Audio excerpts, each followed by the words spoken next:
आज हम पढ़ेंगे सॉल्यूशन एंड कॉलिगेटिव प्रॉपर्टीज़ में परासरण के प्रयोग, परासरण दाब की डेफिनेशन। तो सर्वप्रथम पिछले लेक्चर में हमने आपको बताया था विभिन्न कॉलिगेटिव प्रॉपर्टीज़ के बारे में। तो सर्वप्रथम हमने आपको बताया था हम जो अध्ययन करेंगे वो किस कॉलिगेटिव प्रॉपर्टीज़ का अध्ययन करेंगे? परासरण दाब का।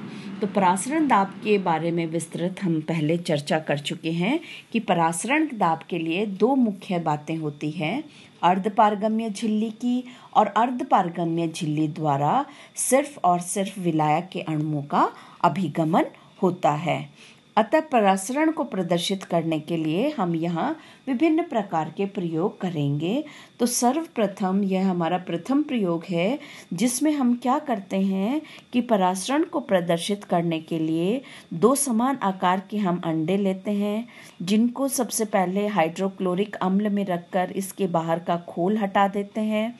अब एक अंडे को हम किस में रखेंगे? आसुत जल में, और दूसरे को हम नमक के संतृप्त विलयन में रखते हैं। तो कुछ समय पश्चात हम यह देखते हैं कि हमारा जो आपका अंडा हमने आसुत जल में रखा है वह क्या होगा? फूल जाएगा, और जो हमने अंडा नमक के विलयन में रखा है वह हमारा सिकुड़ जाएगा। इसका कारण यह है कि जो हमने आसुत जल में रखा है अंडा, आपको पता है अंडे के चारों ओर क्या है? एक अर्धपारगम्य झिल्ली है, और हमने आसुत जल से हमारा क्या होता है? जल के अणु बाह्य तरफ से अंडे के भीतर प्रवेशित करते हैं और अंडा फूल जाता है। लेकिन हमारा जो जल का विलयन है, नमक का विलयन है जिसमें हमने अंडा रखा है, उसमें से अंडे में से आपके जल के अणु बाहर की तरफ आते हैं, क्योंकि बाहर वाला जो हमारा विलयन है वो अधिक सांद्रित है। तो इस प्रकार जो अंडे के अंदर जल के अणु है वे अंदर से बाहर आते हैं और आपका अंडा सिकुड़ जाता है।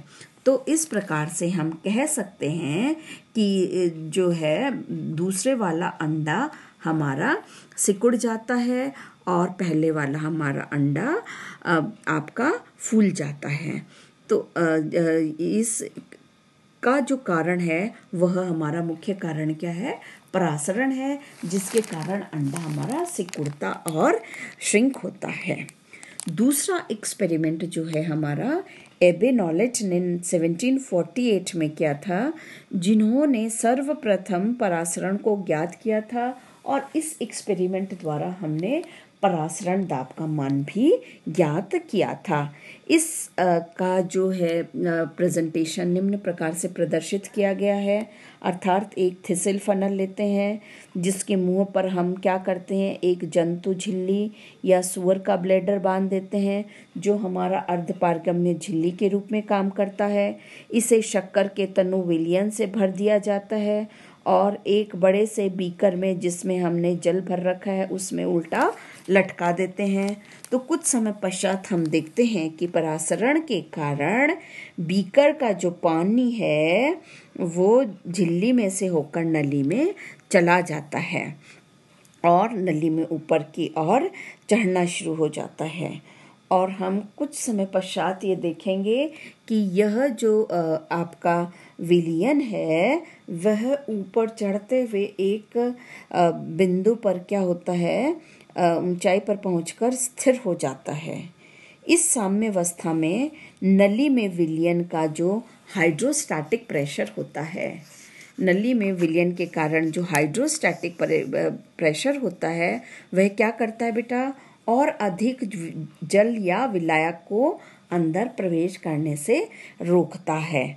तो आप इस एक्सपेरिमेंट द्वारा हम कह सकते हैं कि इस प्रकार जो हाइड्रोस्टैटिक प्रेशर होता है वह हाइड्रोस्टैटिक प्रेशर किसके बराबर होता है?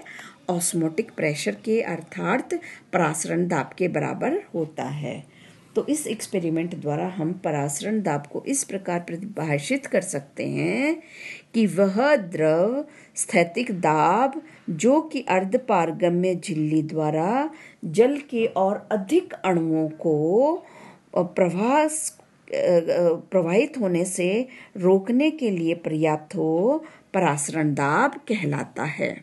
तो आप कह सकते हैं वह जो हाइड्रोस्टैटिक प्रेशर है जिस द्वारा और अधिक अणु उसमें थिसल फनल में प्रवेशित नहीं हो पाते हैं, उसको रोकने के लिए आवश्यक है, वह आपका ऑस्मोटिक प्रेशर कहलाता है। और आप सभी को पता है ऑस्मोटिक प्रेशर को हम किससे